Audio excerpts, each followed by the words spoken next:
My name is Victoria Berg Meek. I have an ancestry of Swedish and Norwegian immigrants that came in the 1830s to the United States. First, I'll tell you about my Swedish background. That would be on my father's side. His father, Mattias Mattsson, was born in Sweden in Värmland and was not the oldest son. So he, when he married, took his family and emigrated to the United States because he could not inherit land and thusly had no way to support his family. The family arrived and settled in Alvarado, Minnesota. They lived there for several years farming, and my grandmother was very lonesome for Sweden, so they returned and spent a year in Sweden visiting their family, and then upon their official immigration back to the U.S., they settled in Baudette, Minnesota, and proved up a homestead. It's very interesting how these people survived in that era of time. There were no roads. People walked miles. We had, in northern Minnesota, dense forests, so there was a sawmill on every river producing lumber for the growing communities of Minneapolis, St. Paul, Duluth, Fargo. And of course this left a lot of slashings or cuttings, and the summer of 1910 was very hot and a huge fire started, and it burned acres and acres of forest land in northern Minnesota. My grandfather had a home built 8 miles south of Baudette, and they knew the fire was coming. They could see it.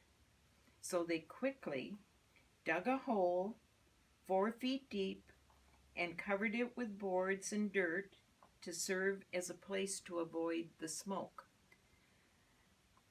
If the fire had burned their home, then they intended to enlarge this shelter and live underground for the rest of the season. They were very fortunate in the fact that the fire spared their home, and they in turn could help the rest of their neighbors. Now on my maternal side, that is the Norwegian side of the family, and Ole Clemenson was the one that arrived from Norway. He traveled by ship, and during that journey he lost his wife and his child to illness aboard the ship, and so he arrived as a widower. He went to Wisconsin to a friend of his and lived with him for several years and ended up marrying his sister.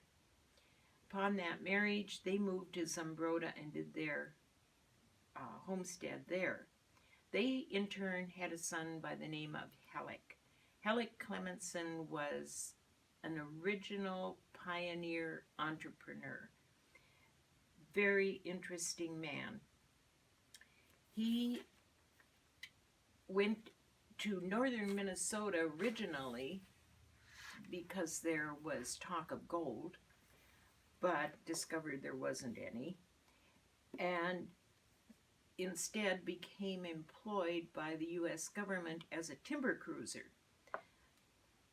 The federal government wanted to know how many board feet of lumber would be in a square mile, and so he would go in and literally measure it with a yardstick and record it and send the reports back to the government.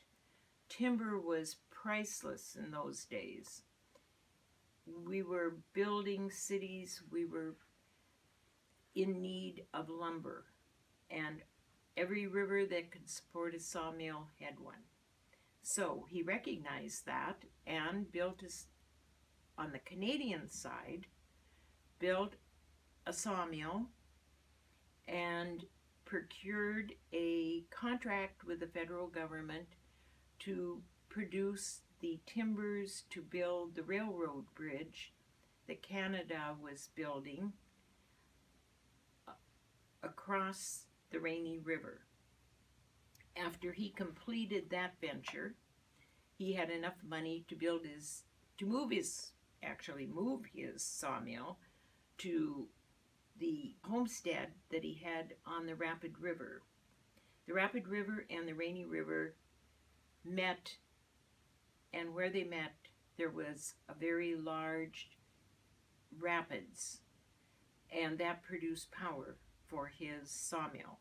They survived in those days by helping one another, and it was not only their own. My great-grandmother, was a midwife, and she delivered many of the Indian babies in that area. The Chippewas had several encampments close to their homestead.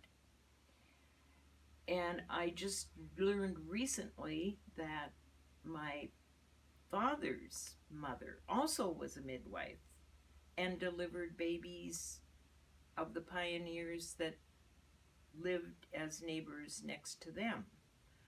I have another little section that I would like to read. It was quite well done. It is about Halleck again, and it gives you an idea of how they had to travel in those days. There were no roads. So in the fall of 1896, Halleck and his brother Ole, each with a wife and 2 children, moved to the mouth of the Rapid River by horse and wagon. They had been living in North Dakota, and they left North Dakota with 6 cows, a bull, farm equipment, furniture, and enough provisions for 1 year. They loaded 3 wagons and a light buggy and drove as far as Warroad, Minnesota. There they left the wagons and the cattle and came by steamboat across Lake of the Woods and up the Rainy River to what was soon to be known as the town of Clemenson. They learned upon their arrival that the men that Halleck had engaged to complete their home had drowned while attempting to cross the river. So, no home for the winter, they pitched tents. Then when freeze-up came, they were able to return to Warroad by foot and herded the cattle over the ice. They had to haul planks with them to cover the cracks in the ice, and fortunately they had no winter storms to slow them down, and they arrived safely back at their homestead. Those were the conditions of our early families, and they survived, and they prospered, and they made Minnesota what it is today.